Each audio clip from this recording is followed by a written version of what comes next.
রাজনীতি করতে এসছে কোনো গরু চড়াও গিয়ে। একই জায়গায় বারবার প্রচার, কর্মীদের ওপর বেজায় চটলেন বর্ধমান দুর্গাপুরের বিজেপি প্রার্থী দিলীপ ঘোষ। দুর্গাপুরের সগরভাঙায় চা চক্রে প্রকাশ্যেই দলের কর্মীদের ধমক দিলেন তিনি। আমার সঙ্গে কাজ করতে হলে সিস্টেমে কাজ করতে পারবে না, বাড়িতে বসে থাকবে, আমাকে বলতে হবে না, আমি শুধু ঠিক করে যে শিডিউল ঠিক করে আমি এরা সব বসে আছি, আমি সেটাই ফলো করি, যা লিখে দেবো ওটাই আমি করি। পুরোনো লোক সব 1 মাস একটু পরিশ্রম করে তাদের দম বেরিয়ে যাচ্ছে, হ্যাং হয়ে যাচ্ছে পুরো কম্পিউটার। রাজনীতি করতে এসছে কোনো গরু চড়াও গিয়ে। 13ই মে চতুর্থ দফায় ভোট বর্ধমান দুর্গাপুরে। হাতে প্রচারের সময় মাত্র 10 দিন, তার মধ্যে একই জায়গায় দুবার প্রচার কর্মসূচি নিয়েছে বলে কর্মীদের রীতিমতো বকাঝকা করলেন দিলীপ ঘোষ। হবে এই জন্য যে একই জায়গায় বারবার প্রোগ্রাম করছে, সেই জন্য সময় কম আছে, তো ম্যাক্সিমাম জায়গা আমি কভার করতে চাইছি, দেখলাম যে একই জায়গায় নিয়েছি, এখানে আমি ঘুরে গেছি, ওদের মাথা চলছে না, প্রেশার নিতে পারছে না, নয় কে করছে বুঝতে পারছে না। আজকে ওটা আমি তৈরি করছি। हमारे जो यहाँ सांसद थे वो आलू पोस्तो खा के चले गए, आलू वालिया साहब आसनसोल वाले चले गए मेदिनापुर वाले आ गए बर्धमान दुर्गापुर। ये प्रश्न है कि ये तीनों का म्यूजिकल चेयर क्यों हो रहा है, क्या कारण है कि तीनों को बदला गया है। स्थिति स्पष्ट है कि तीनों ने अपने क्षेत्रों में काम नहीं किया।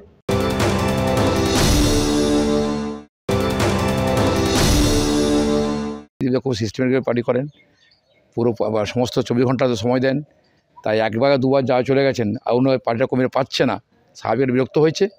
কোনো জায়গাটা কে করেছে কি করেছে দেখছে, আমিও দেখছি। ভোটের দিন যত এগোচ্ছে প্রচারের ঝাঁজ বাড়াচ্ছে সব পক্ষই, তবে ভোট বাক্সে তার প্রভাব কতটা পড়বে তা জানা যাবে 4 জুন।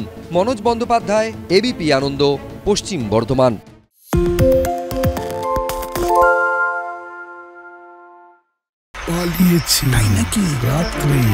বাংলা গুজব চায় না, বাংলা খবর চায়।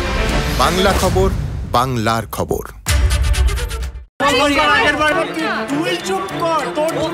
বাংলা ঝামেলা চায় না, বাংলা খবর চায়। বাংলা খবর, বাংলার খবর। বাংলা চেঁচামেচি চায় না, বাংলা খবর চায়। বাংলা খবর, বাংলার খবর। আরে চাটা দে, এই আমার একটা চা দেন। কি হলো আমারটা? বাংলা পক্ষপাত চায় না, বাংলা খবর চায়। বাংলা খবর, বাংলার খবর। সত্য অন্তহীন, সত্যের খোঁজও তাই, সত্য সন্ধানে তাই আমরা অক্লান্ত অকুতভয়। এবিপি আনন্দ নতুন ভাবনার প্রতীক, যা মনে মুক্ত, তথ্যে যুক্ত এবং যাবতীয় সীমানার বাঁধন থেকে মুক্ত। সীমা না শব্দটির মধ্যেই লুকিয়ে আছে মানা শব্দটি, যেন চোখ রাঙানি এক অদৃশ্য বেড়াজাল, যা আটকে রাখে আমাদের এক ছোট্ট গণ্ডির মধ্যে।